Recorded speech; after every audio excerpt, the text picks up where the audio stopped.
Magandang gabi po sa ating lahat. Narito ang pinakahuling ulat sa lagay ng panahon ngayong Tuesday, October 14, 2025, batay sa pinakabagong datos mula sa PAGASA.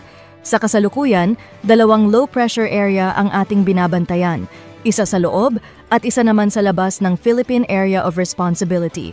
Ang una ay huling namataan sa layong 130 kilometers east-southeast ng Baler, Aurora.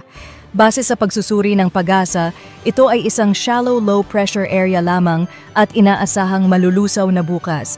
Samantala, ang ikalawang low-pressure area ay huling namataan sa layong 1,760 kilometers east ng northeastern Mindanao.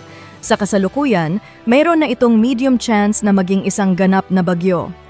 Ayon sa pagsusuri, posible itong maging tropical cyclone sa pagitan ng Tuesday night hanggang Saturday at maaaring pumasok sa loob ng ating Philippine Area of Responsibility pagsapit ng Thursday or Friday.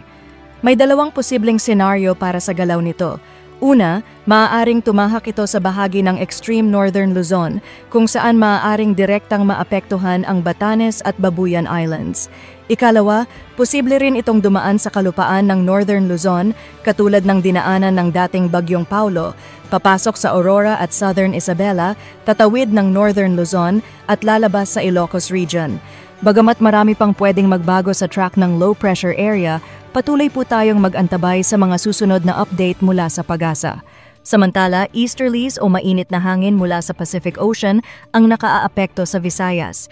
Para sa magiging lagay ng panahon bukas, asahan ang maulap na kalangitan na may scattered rains sa Metro Manila, Isabela, Aurora, Calabarzon, Camarines Norte, Bataan, Pampanga, Nueva Ecija at Bulacan.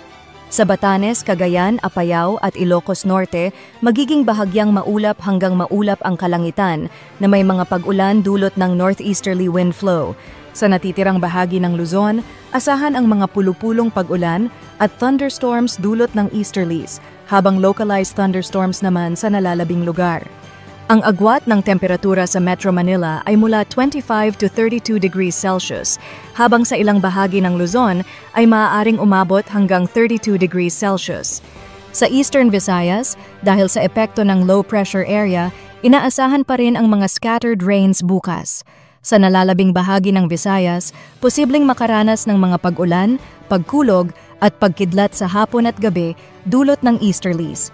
Sa Mindanao, magiging maaliwalas ang panahon sa umaga, ngunit pagsapit ng hapon, asahan ang mga panandaliang pag-ulan at pagkidlat pagkulog dala ng localized thunderstorms. Temperatura ay posibleng umabot ng 34 degrees Celsius sa Davao at 31 degrees Celsius naman sa Visayas. Sa lagay ng ating karagatan, wala tayong nakataas na gale warning, kaya ligtas makapaglalayag ang mga sasakyang pandagat. Gayunpaman, mag-ingat pa rin sa mga offshore thunderstorms na maaaring magpataas ng alon. Sa susunod na 3 days, inaasahang magdi-dissipate na ang kasalukuyang low-pressure area, kaya sa Thursday ay generally fair weather na sa malaking bahagi ng Luzon. Ngunit paglapit ng isa pang low-pressure area mula sa labas ng PR, posibleng bumalik ang mga pag-ulan sa Friday hanggang Saturday, particular sa northern at central Luzon.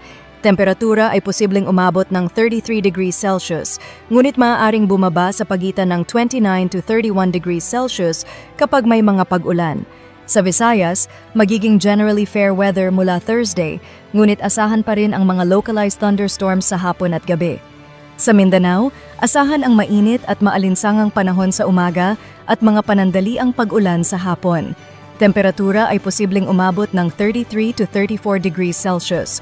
Ayon sa Tropical Cyclone Threat Potential ng PAGASA, ang binabantayang low-pressure area ay may potensyal na maging bagyong Ramil. Posibleng tahakin nito ang Northern Luzon bago lumabas ng Philippine Area of Responsibility patungong South China Sea o Vietnam. At yan po ang latest weather update. Ako po ay isang independent weather forecaster, patuloy na nagdadala ng malinaw at napapanahong impormasyon batay sa opisyal na datos ng PAGASA. Maging handa, maging ligtas at alamin ang lagay ng panahon.